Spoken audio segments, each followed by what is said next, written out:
Ok, y... Bueno, ok. Empezamos entonces con nuestro curso anticipado de lo que es histología.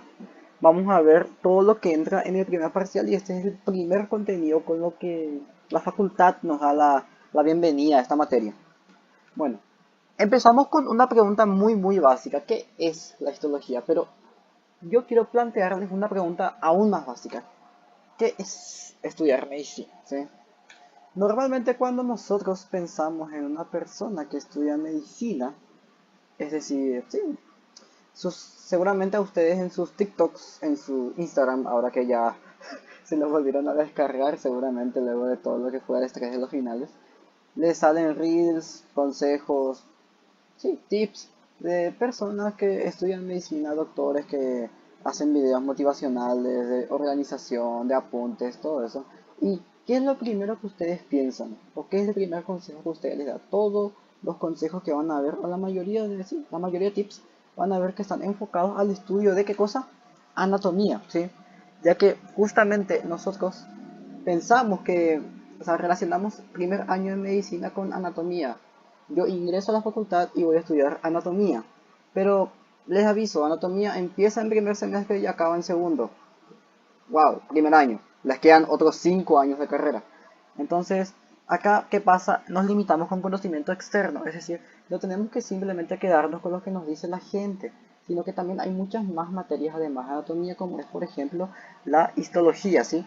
La histología va de la mano con la anatomía, sí, es correcto, pero en realidad se la conoce como anatomía microscópica. O sea, ustedes en biología estudiaron todo esto que son las células. Ahora vamos a ver cómo se relacionan con su ambiente, ¿sí? Y cómo vamos a saber eso, enfocándonos en la práctica, es decir, en el uso, en el empleo de un microscopio para poder diferenciar estas células y más que nada diferenciar los diferentes tejidos entre sí. Bueno, los microscopios son de tres tipos, ¿sí? El óptico, el electrónico y el de fuerza atómica. En la cátedra el que vamos a usar es el óptico. Ahora, el electrónico y el de fuerza atómica netamente hay que saber por teoría. Es más, el de fuerza atómica luego pueden vivir sin ello. El electrónico tienen que saber por teoría nomás qué es lo que hace, ¿sí? A lo que a nosotros nos importa es el microscopio óptico ya que es el que usamos con fines prácticos. Bueno, hablemos un poco de una de las características de los seres vivos, que es la complejidad y la organización, ¿sí? Por ejemplo, nosotros tenemos un órgano, ¿sí? En este caso el sistema nervioso, ¿sí? Una parte del sistema nervioso. ¿Y qué pasa? Esto es un órgano, genial, es complejo, sí, es organizado, genial, ya que justamente podemos diferenciar el cerebro del cerebelo, del tronco encefálico. Pero ¿qué pasa? Si nosotros hacemos un zoom a todo esto, vamos a ver esta imagen histológica, ¿sí? Este es un corte, un preparado histológico, en este caso del cerebelo, ¿sí? Si nosotros vemos un cerebelo bajo el microscopio, veremos esto. Y si hacemos otro zoom, ¿qué vamos a encontrar? Vamos a encontrar diversas células que pueden ser, por ejemplo, neuronas, astrocitos, que se relacionan entre sí. También podemos ver acá los famosos oligodendrocitos que dan la vaina de mielina, los microbiocitos, todo esto que vamos a ir estudiando conforme avancemos en esta materia. Pero quiero que vean cómo en realidad la complejidad no nace solamente del órgano que nosotros vemos macroscópicamente en la anatomía, sino que vaya desde lo microscópico, desde la parte celular, luego la parte tisular y ahí recién llegamos al órgano como tal. Así que tengan en cuenta que la complejidad sigue el siguiente orden. Tenemos células, después tejidos, órganos y sistemas. ¿En qué nos centraremos nosotros? Nos centraremos en las células y en los tejidos. Ya más adelante, cuando estemos en histología 2, ahí ya hablaremos un poco de los órganos y sistemas, pero ahora mismo células y tejidos. Así que, como ya les dije, centraremos nuestro estudio en esto. Ahora, la pregunta es, ¿cómo se ve un preparado histológico de rutina? Uno que, por ejemplo, el estudio de anatomía patológica, es decir, estudios confirmatorios de casos de cáncer, por ejemplo, en la que ciertas células se vuelven malignas y afectan el tejido, se tiene que hacer un preparado de rutina. Es decir, agarrar el tumor, cortarlo y someterlo a diversos procesos. Ahora, ¿cómo se ve? Se ve más o menos así. En este caso, esto no es un preparado patológico, es un preparado de rutina, un preparado normal, que estamos viendo una preparación con microscopía óptica. Así como ustedes están viendo ahora mismo la imagen, en este caso, este es un corte de intestino delgado, concretamente las vellosidades, acá podemos ver los enterocitos, que acá les voy a dar un consejo ya. Bueno, antes de eso, acá podemos ver el intestino delgado, podemos ver vellosidades, podemos ver enterocitos. Este es un preparado de rutina, así es como ustedes van a ver los preparados en la cátedra. A ustedes se les va a proporcionar microscopios, clases prácticas, en donde van a poder ir, sentarse y ver bajo el microscopio todos los preparados que tiene la cátedra. Por ejemplo, si ustedes ponen la lámina de, qué sé yo, intestino delgado, sistema nervioso, corazón, van a poder ver más o menos una estructura similar a esta, ¿sí? En este caso, esto es intestino. Bueno, quiero que vean, por ejemplo, este detalle. Recordemos que en biología nos enseñaron que la membrana plasmática no se ve, ¿sí? No se ve con microscopía óptica, y es correcto, no se puede ver, pero vos podés limitar a una célula. ¿Qué es una célula acá? Aviación no es tan linda como nos plantearon en los dibujos esquemáticos del carro, ¿sí? Bueno, estos puntos morados más grandes que estoy delimitando acá, estos son los núcleos, ¿sí? Ahora, este es un núcleo, este es otro núcleo, este de acá es otro núcleo, este de acá es otro núcleo, ¿sí? Ahora, como la membrana plasmática no se puede ver, ojo, no se ve en la microscopía óptica, yo voy a delimitar, digamos, a mano alzada la célula, ¿sí? Por ejemplo, puedo decir que esta célula empieza acá y es esto. La otra que está al ladito es esto y la que está más al ladito es esto, ¿sí? Se dan cuenta, es a mano alzada nomás porque justamente la membrana plasmática no se ve. En la microscopía electrónica sí se ve la membrana plasmática, pero a nosotros no nos interesa eso de momento. Bueno, así que tranqui, a ustedes nunca se les va a preguntar contar número de células, por ejemplo, en este corte, no. A ustedes se les va a señalar una parte y se les va a preguntar, ¿es correcto con respecto al señalado tal cosa? Y en este caso te pueden poner esta misma lámina y te pueden decir, bueno, con respecto a la siguiente lámina, ¿es correcto afirmar que? Y la respuesta puede ser, qué sé yo, que corresponde a intestino delgado. Así. Preguntas más directas, ¿sí? No les van a complicar con cosas extrañas, ¿sí? En la mayoría de casos. Hay preguntas sí que se salen un poco del lugar, pero vamos a ir viendo eso más adelante. Bueno, luego, ¿qué es lo que es un microscopio? ¿Sí? A modo de repaso, es el instrumento que ustedes van a usar al momento de las prácticas de laboratorio, ¿sí? Es un instrumento que sirve para observar células y tejidos, ya que con el ojo humano no se puede ver ni uno ni el otro. Bueno, tiene partes que, ojo, acá saquen foto, screen, lo que sea, una selfie, no me importa, pero memorícense bien las partes del microscopio. No tanto porque en la práctica les van a decir cuál es el macrométrico, cuál es el micrométrico, cuál es la platina, cuál es el diafragma. No, en la teoría, ¿sí? En la teoría siempre se preguntan las partes del microscopio en el primer parcial, ¿sí? Siempre. Una pregunta o dos cae de microscopio, ¿sí? ¿Cuáles son las partes? Ojo, ojo, ojo en eso. Bueno, ahora, a modo práctico, básicamente lo que tienen que manejar bien acá es el micrométrico y el macrométrico al momento de que ustedes tengan las prácticas. Acá en la platina se va a poner la lámina y ustedes a través de estos dos tornillos van a ir manejando los niveles, ¿sí? Que tanto baja o sube la platina para poder observar bien a detalle. Las lentes objetivo, que son las que brindan el mayor aumento a la muestra, y la lente ocular, que es donde van a poner ustedes sus ojitos para, en este caso, multiplicar el aumento que tiene el ocular con el objetivo para ver la ampliación total de la imagen, ¿sí? Bueno, ahora la preparación de muestra es exactamente la misma que nos enseñaron en biología: fijación, deshidratación, inclusión, corte, aclaramiento, tinción y montura, con la clásica mnemotecnia FDIC ATM, que bueno, son las iniciales de los pasos de preparación. Hace falta saber a detalle cuáles son las sustancias que se usan en cada paso.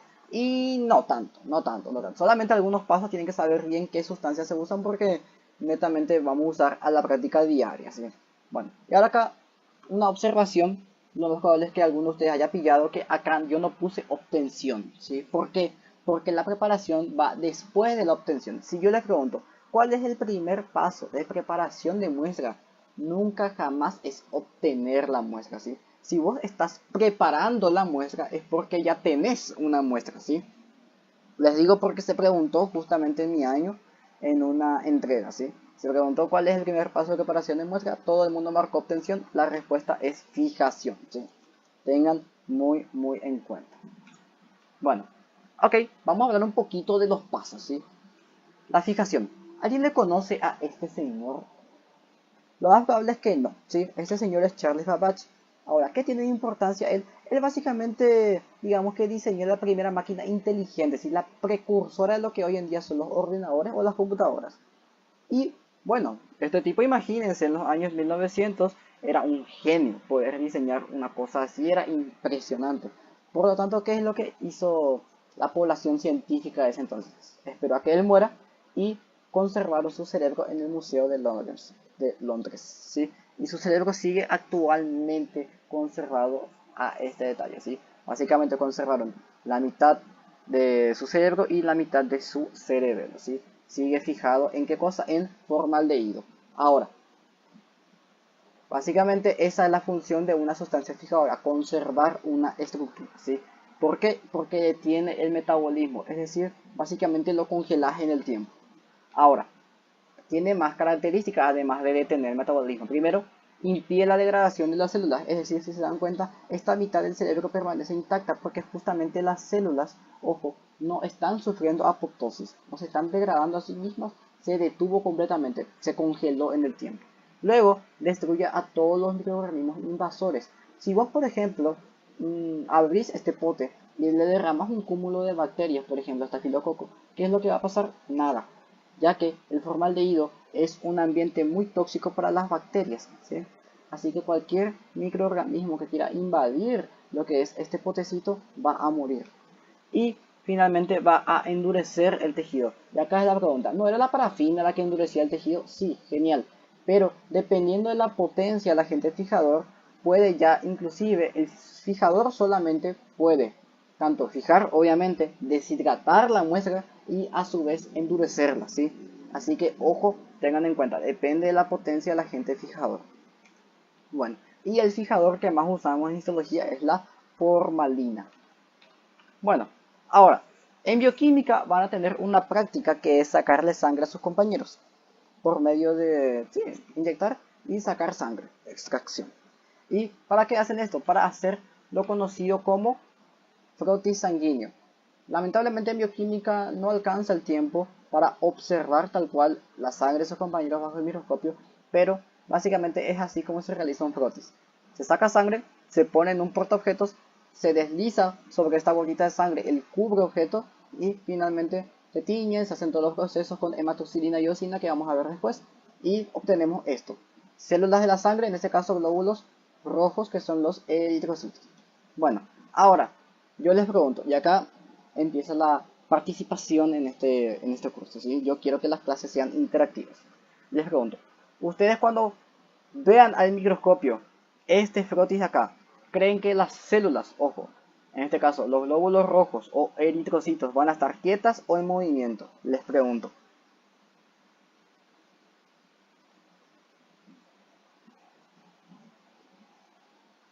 Yo creo que quietas. Quietas. Exacto.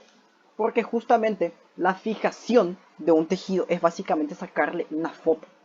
¿Sí? Ninguna, idealmente, si todo salió bien, idealmente en sus prácticas de histo no van a ver ni una sola lámina que se mueva. Todas son como fotitos. Y ustedes lo que van a hacer es como, imagínense que tienen su teléfono, les mando yo una foto en el grupo, por ejemplo, y ustedes hacen un zoom. ¿Qué pasa?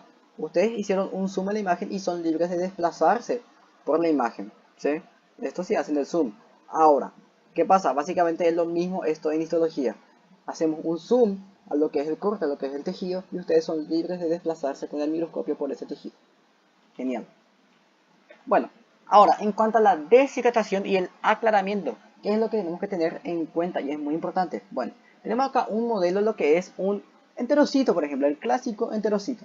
En donde tenemos las microbiosidades, la membrana, en este caso el citosol y el núcleo. No le dibujé ningún orgánulo para no complicar el dibujo y que sea lo más esquemático posible.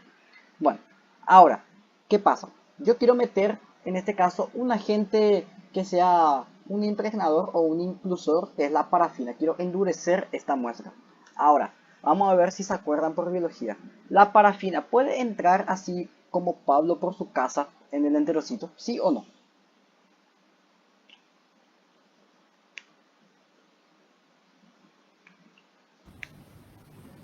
Creo que no, profe. No, no puede, ya que justamente la parafina es exageradamente apolar. no puede. En este caso la parafina intenta entrar y el agua que está en el citosol, la porción soluble del citoplasma, le va a chutar de ahí si no quiere que entre la parafina. Entonces, ¿qué es lo que yo voy a hacer?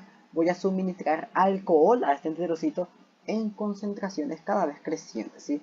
¿Para qué hago esto? Para deshidratar la muestra y quitar el agua y finalmente que la parafina pueda entrar, ¿sí? Por eso es que en este caso el líquido acá cambia de color, ya es amarillo, no es azul, ya que la parafina entró y ya digamos que endureció, impregnó a este enterocito. Genial. Bueno, y vamos a ver que la muestra luego tiene que aclararse con solventes orgánicos llamados chileno o tolueno, que son los más usados, ¿sí? Ya que la parafina no puede estar ahí para siempre, hay que chutarla, entonces usamos chileno o tolueno para conservar la célula y que se vea lo mejor posible en la microscopía.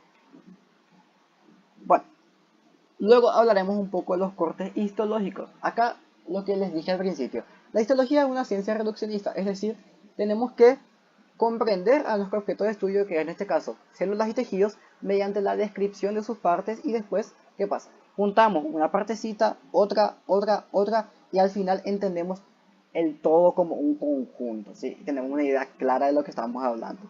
Bueno, por ejemplo, este es un órgano del aparato digestivo que es el hígado. Bueno, el hígado puede ser dividido en partes, ¿sí? Yo puedo tener un lóbulo, genial, otro segmento, genial. Y así yo puedo describir sus partes, ¿sí? Y finalmente entender el hígado como un solo órgano y que funciona como un todo. Así mismo funciona la histología. Por ejemplo, acá este es un esquema que es famoso, sale muchísimo en los exámenes, así que tengan muy bien en cuenta este esquema. Yo tengo acá un sistema de conductos y básicamente yo puedo observar diferentes partes de este sistema de conductos mediante cortes, ¿sí? Estos cortes pueden ser de tres tipos: transversal, longitudinal u oblicuo. Ahora, ¿para qué me sirven estos cortes? Porque ciertas estructuras yo solamente voy a poder observarlas con determinados cortes, ¿sí? Si yo hago un corte, en este caso, si mi plano es vertical y hago un corte horizontal, el corte se llama transversal. Acá, corte oblicuo es la excepción, es un corte netamente oblicuo, su nombre ya lo dice. Y si en este caso mi plano es vertical y el corte es a su vez vertical, se llama corte longitudinal, ¿sí? Ojo, si el corte tiene la misma dirección que mi objeto de estudio, es longitudinal. Si tiene una dirección que forma un ángulo de 90 grados, es un corte de tipo transversal. Y el corte oblicuo, como pueden darse cuenta, es un corte de un tipo más libre, ¿sí? El corte oblicuo es el que menos se usa en histología. Bueno, hasta acá todo bien, se va entendiendo, se va comprendiendo. Bueno, siguiente.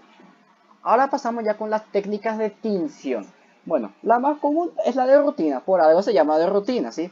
Utiliza hematoxilina y eosina, ¿sí? Bueno, ahora tienen que tener en cuenta con qué color se ve la hematoxilina y con qué color se ve la eosina. Acá ya les puse más o menos una pista. ¿Y qué es lo que tiene? Bueno, la hematoxilina tiñe las sustancias conocidas como basófilas y la eosina tiñe las sustancias conocidas como acidófilas, ¿sí? O sea, hematoxilina tiñe lo basófilo, eosina lo acidófilo. Ahora, acá nuevamente tenemos un modelo de célula que ya es más acercado a cómo se van a ver las células en un preparado. Vamos a ver qué tenemos. En este caso, el citoplasma y el núcleo, ¿sí? Ahora, con esta relación de colores, si yo les pregunto, ¿el citoplasma de esta célula es acidófilo o basófilo? ¿Qué me responderían ustedes?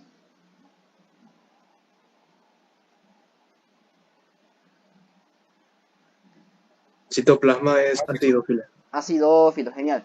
Ahora, otra forma y la forma más práctica con la que ustedes van a referirse a lo acidófilo en la práctica es que van a decir, doctora, el citoplasma es eosinófilo, ¿sí? Ya que se tiñe con eosina.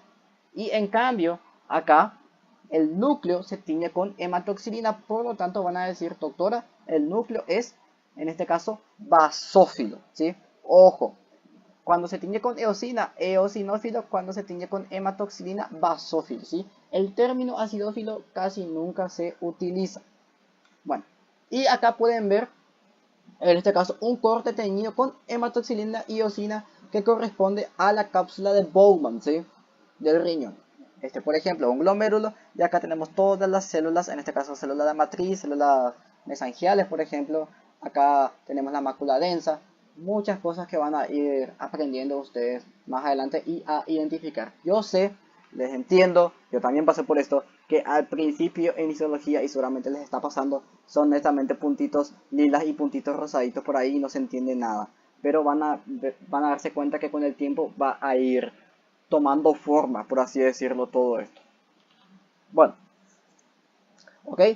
Y por cierto, la hematoxilina requiere de un mordiente. ¿Qué significa? Vos no podés nomás echar hematoxilina. Ahora, justo estoy haciendo señas, pero tengo la cámara apagada. Pero no puedes derramar hematoxilina a tu preparado y pensar que va a funcionar, ¿sí? No se va a teñir nada así. Necesitas primero poner un mordiente que es un intermediario entre tu tejido y tu colorante, ¿sí? Ojo, esto solo pasa con la hematoxilina y se preguntó ya en un parcial, ¿sí? La hematoxilina requiere un mordiente para que cumpla bien sus funciones. Bueno, ahora, dato curioso. La hematoxilina normalmente tiñe el ADN y la eosina las proteínas. Por eso es que el citoplasma es bastante eosinófilo, ya que está repleto de proteínas, y el núcleo se tiñe con hematoxilina y es basófilo porque está repleto de ADN. Otras regiones que también son, ojo, otras regiones que también son basófilas en las células son el retículo endoplasmático rugoso. ¿Por qué? Porque justamente allí que pasa, ocurre la traducción y por un pequeño instante que se ve ADN que se está transcribiendo. Y luego puede ser que en algunas células vean puntitos morados así en el citoplasma. ¿Qué es lo que es eso? Es que en esa región hay una alta tasa de traducción de, en este caso, ARN, pero en el citosol, ¿sí? Recordemos que por biología la traducción se realiza tanto en el citosol como pegadito allá al retículo endoplasmático rugoso. Bueno, acá vamos a jugar un pequeño juego, ¿sí? Díganme, uno, ¿qué es? ¿Eosinófilo o basófilo? Y dos, ¿qué es? ¿Eosinófilo o basófilo? A ver si se entendió.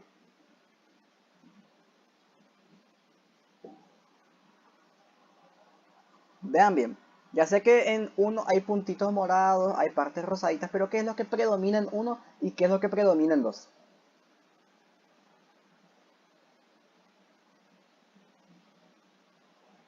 Piensen un poquito.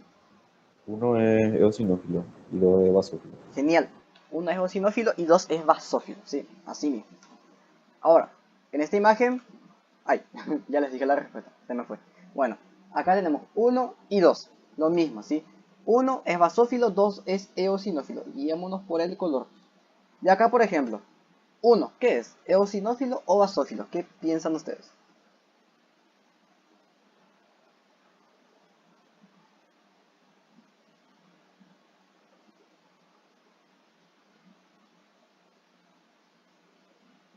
A ver, ¿qué color ven ahí? ¿Rosado o morado?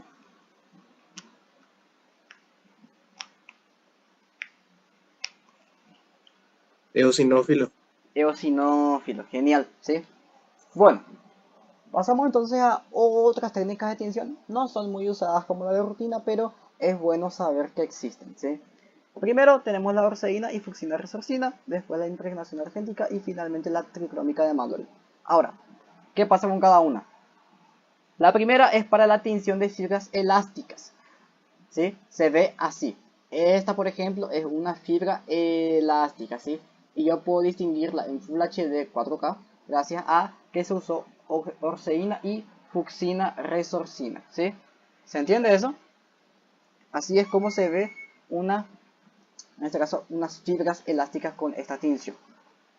Luego tenemos la impregnación argéntica, que es para la tinción no de fibras elásticas, pero sí para fibras reticulares. En este caso se ven así, como la telaraña de Venom, ¿sí? Se suele decir como mnemotecnia.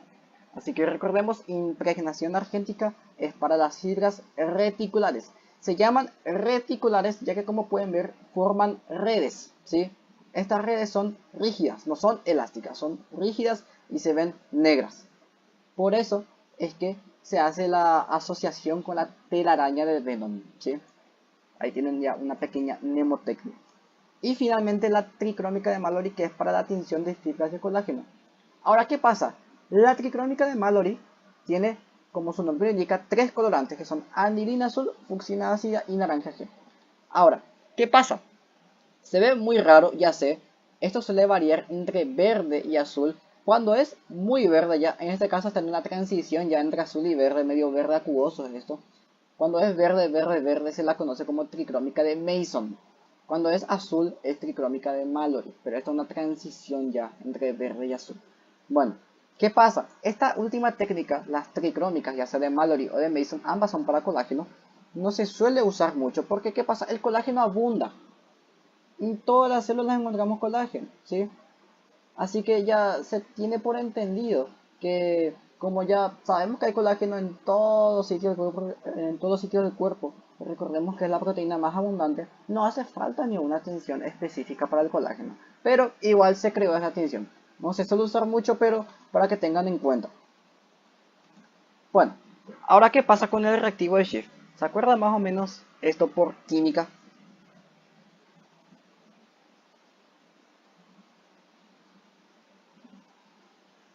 Me imagino que nadie.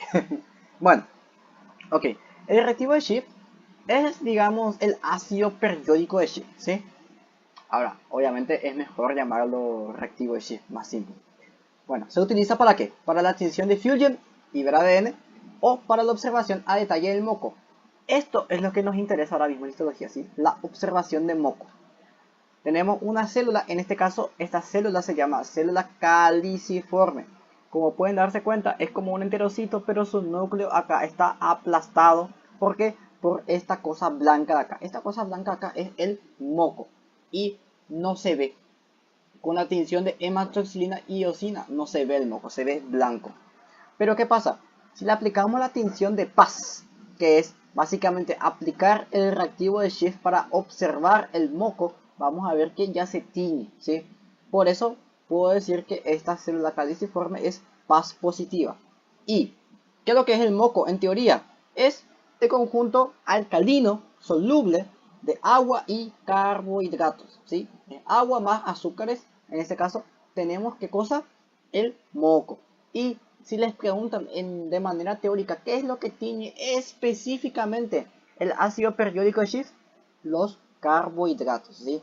Gracias a eso podemos ver a detalle esto que es el moco de la célula caliciforme, ¿sí?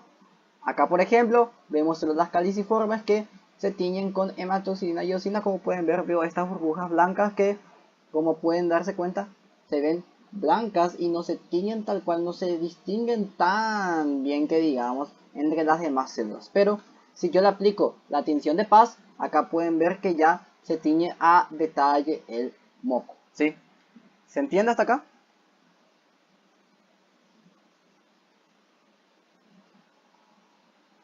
Genial. Bueno, ahora, ¿qué es lo que es la metacromacia? Esto es un fenómeno que se describe someramente en el libro, que básicamente es que tenemos un tejido que se ve más o menos de esta forma. ¿Y qué pasa? Esto se tiñó con un colorante llamado azul de toluidina, que se ve azul.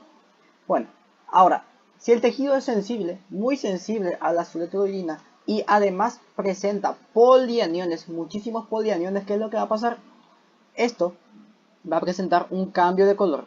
Y el cambio de color en este caso va de azul a rojo o morado. Es decir, todo esto que vemos azul acá, si sufre de metacromacia, va a cambiar todo a rojo o todo a morado, ¿sí? ¿Eso por qué? Porque está la presencia de polianiones, ¿sí? El azul de toluidina siente muchísima afinidad por los polianiones. Y si hay muchísimos, ¿qué es lo que va a pasar? El azul se vuelve tan intenso que en la microscopía ya se ve como o rojo o morado. Es un pequeño fenómeno que nos describe el libro. Bueno, ahora vamos con técnicas ya de inmunofluorescencia.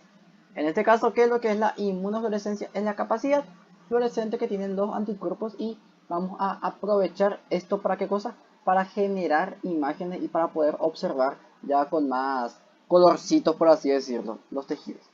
En este caso vamos a aprovechar la inmunofluorescencia directa e indirecta. La directa es que nuestro fluorocromo, que es la sustancia fluorescente, se pega directamente a nuestro anticuerpo, ¿sí?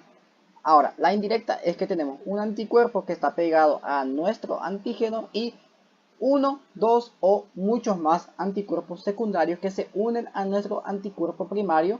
¿Y qué pasa? Ahí se forma un conglomerado y los fluorocromos van a ir a los anticuerpos secundarios, ¿sí?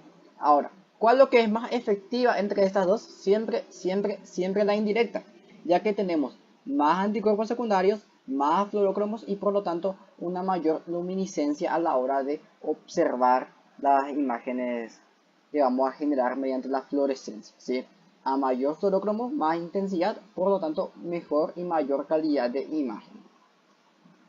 Bueno, ahora, el libro menciona un poco los anticuerpos monoclonales. Lo que tienen que saber acá, esto les va a servir más que nada en inmunología, no tanto en histología, pero igual yo les menciono cómo lo que se obtiene un anticuerpo monoclonal. Básicamente tenemos que inmunizar a un ratoncito y luego hay que matarlo, extraerle el vaso y fusionar sus células productoras de anticuerpos, que son las células plasmáticas.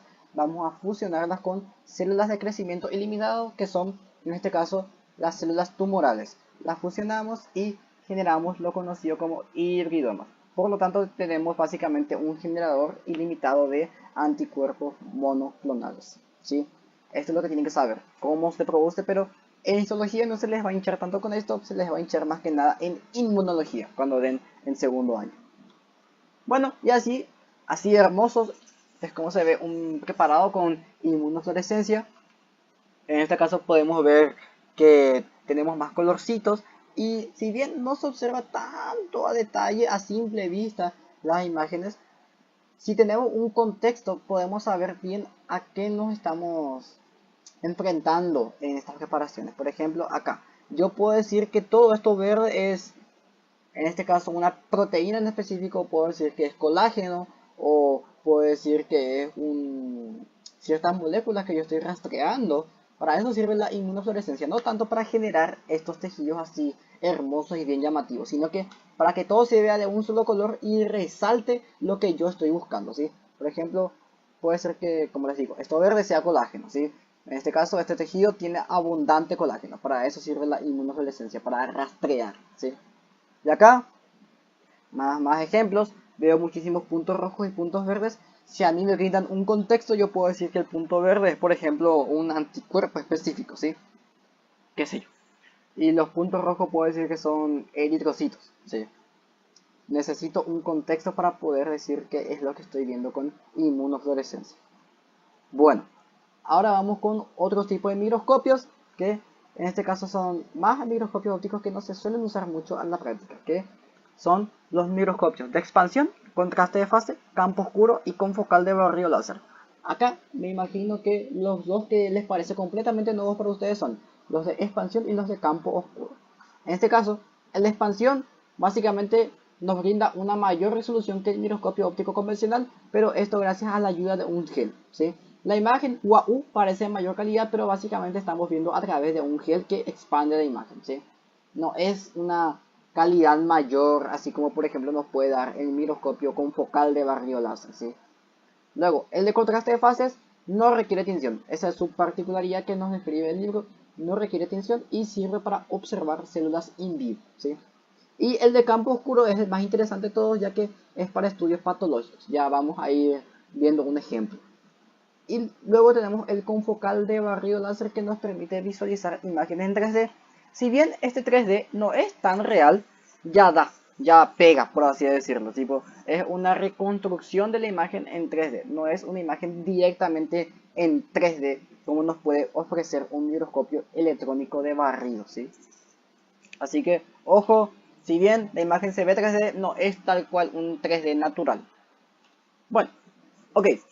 ¿Qué les parece que es esto? A ver, hasta que alguien adivine.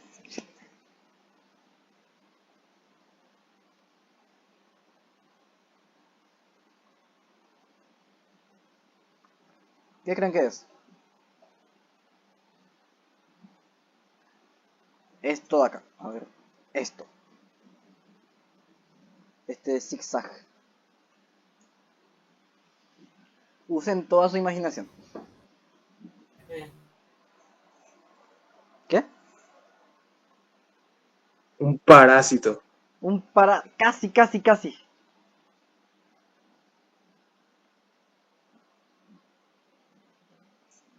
Casi, va por ahí, va de la mano.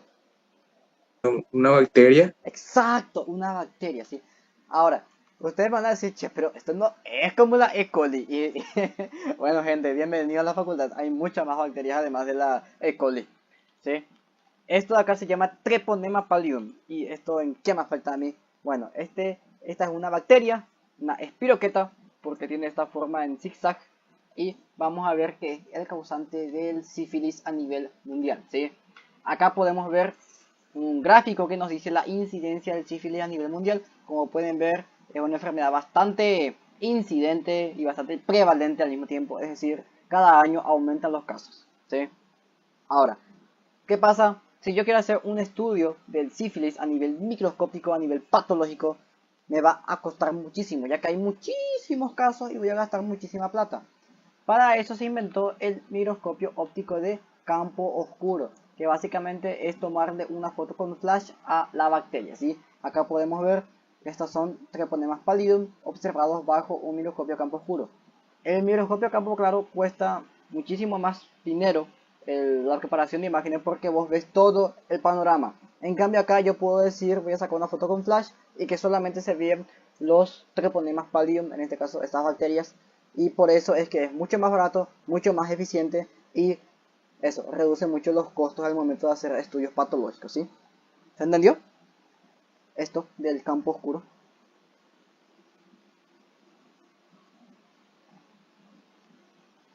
Solo Bien, sirve para identificar bacterias, ¿lo ves? ¿cómo?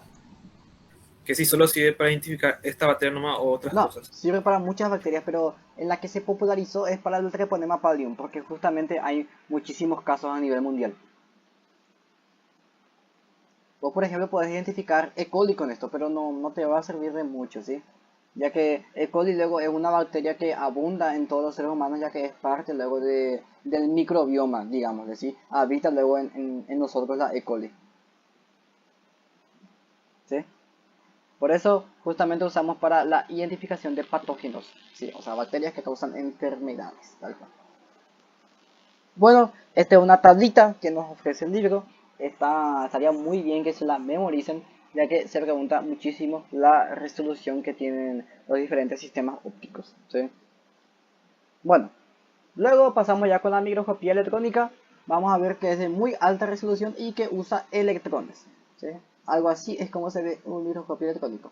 Ojo, ojo, ojo, el microscopio electrónico, lo ideal es que no se vea directamente la imagen en el microscopio, sino que se vea en una computadora.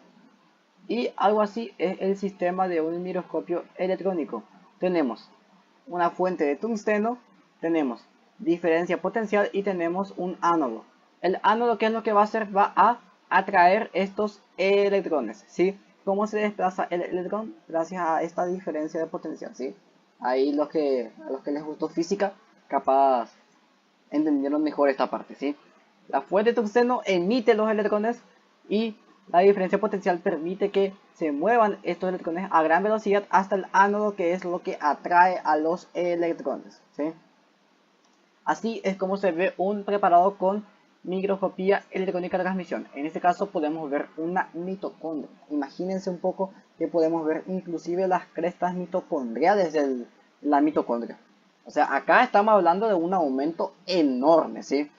Ahora, la pregunta de todo el mundo acá es, ¿se nos puede preguntar microscopía electrónica en el examen? Sí, son normalmente los temas más complicados, ya que necesitan tener un contexto muy grande de lo que están viendo y un panorama, tipo de un panorama gigante, tener que ir achicándolo lo más posible y reducirlo hasta poder entender lo que estoy viendo con la microscopía electrónica. Pero para ello, tranquis, las preguntas con microscopía electrónica son más que nada teóricas, ya que, por ejemplo, el libro te puede decir, eh, las células parietales gástricas tienen gránulos eosinófilos que se ven tal cosa, la microscopía electrónica, bla bla bla bla, bla, en la base de la célula, y ustedes, pas, en el examen les sale así, una célula que no entienden qué es, pero ven esos puntitos ahí en la parte de abajo, y entonces ya que ustedes se acuerdan que leyeron en el libro que les decía algo así sobre una célula, ya pueden ir marcando por teoría, ¿sí? No tanto por práctica, porque justamente nosotros no usamos microscopio electrónico en la práctica, usamos solamente microscopio óptico, ¿sí? Por eso, los temas con microscopía electrónica son teóricos.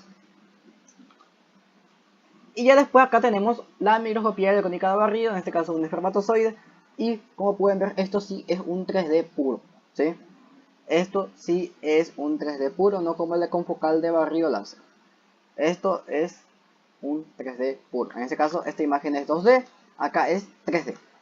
Y acá, importante, una comparación entre el microscopio óptico, el electrónico de transmisión y el electrónico de barrido, ¿sí? Sepan bien qué partes usa cada uno y qué partes tienen en común y qué partes no hay en uno o falta en otro, lo que sea, ¿sí? Tienen que comparar muy bien, ¿sí? Todo lo que tienen. Si ven algo de rarito acá en el de barrido o si ven algo de rarito acá en el electrónico, anoten, ¿sí? Porque se pregunta. Por ejemplo, te puede decir, qué sé yo, la fuente de electrones está en todo microscopio excepto, y te cita ahí, qué sé yo, el electrónico de transmisión, el electrónico de barrido, y te cita ahí de onda en campo oscuro, ¿sí? El campo oscuro no tiene fuente de electrones, ¿sí? Hay un ejemplo de tema. Bueno, ahora algunas variaciones en la preparación de microscopio electrónico. Vamos a ver que la fijación se realiza con dos sustancias, y no solamente con formalina, sino que con glutaraldehído y tetróxido de osmio. El glutaraldehído es para ver proteínas y el tetróxido de osmio es para ver lípidos. Por ejemplo, si en una preparación de microscopía electrónica vos te olvidás de poner el tetróxido de osmio, no vas a poder ver la membrana plasmática, ¿sí? O por ejemplo, te olvidas de poner el glutaraldehído y bueno, que bobo, no vas a ver casi nada, ¿sí? No vas a ver casi nada de citoplasma, ya que la mayoría de citoplasma son proteínas. Bueno, luego la impregnación se realiza con resinas epóxicas, no con parafina, y acrílicas en caso de que quieras estudiar con anticuerpos. Y ya después tenemos un método especial de preparación, que es la criofractura, que es básicamente agarrar tu muestra y congelarla con nitrógeno líquido. Ahí te ahorras muchísimo tiempo. Esto se usa más que nada en estudios de tumores cancerígenos que vos los extraes del cuerpo y ya tenés que someterlos a estudio inmediatamente, ¿sí? Bueno, y lo que yo suelo decir es que la imagen de un microscopio óptico es normalmente como sacar una foto con un Nokia, y la imagen con un microscopio electrónico es como sacar una foto con un iPhone. Bueno, acá por ejemplo tenemos las microvellosidades intestinales. Estos pelitos de acá, estas de acá, estas miserables cositas de acá son microvellosidades, ¿sí?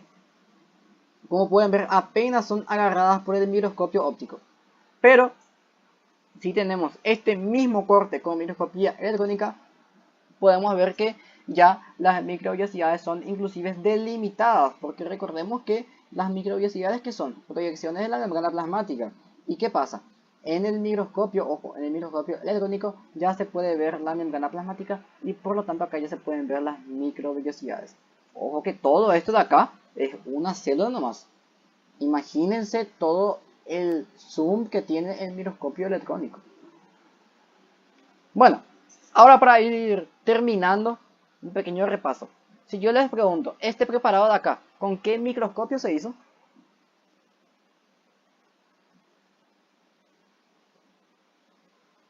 Fluorescencia. Genial, excelente. Acá, esto, si yo quiero ver esta imagen a mayor detalle, ¿qué tinción tengo que usar? ¿O qué sustancia?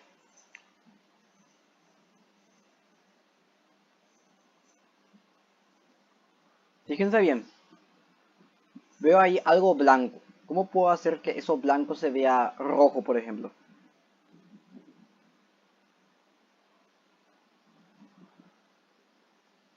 ¿Cómo se llama la tinción o cómo se llama el reactivo?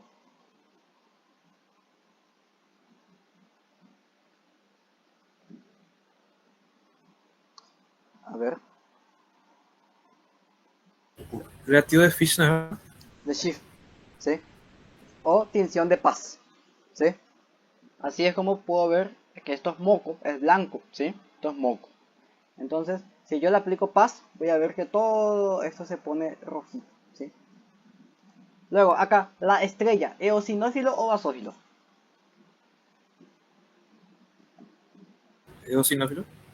Genial. Acá, ¿qué marcan?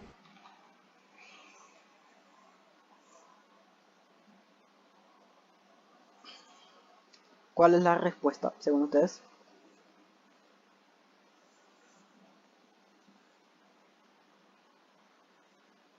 La B.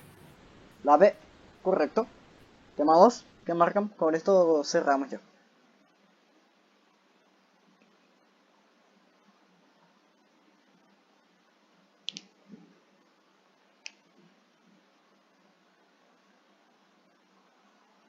Enano. Enano, correcto. Hematoxilina tiene el núcleo. Bueno, ok. Acá abrimos espacio de dudas, preguntas, cosas que quieran comentar, algo que quieran preguntar, algo que quieran acotar a la clase. Les dejo el tiempito, ¿sí? Díganme nomás si tienen alguna duda o algo.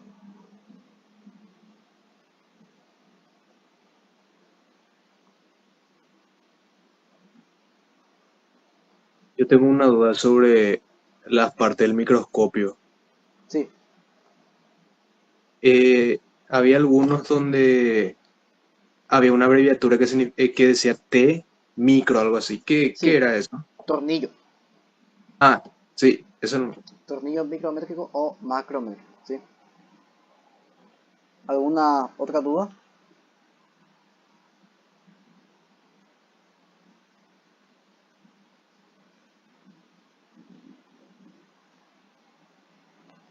Bueno, si no hay nada más que comentar, les dejo con esta pequeña reflexión de acá y con esto terminamos la clase de hoy.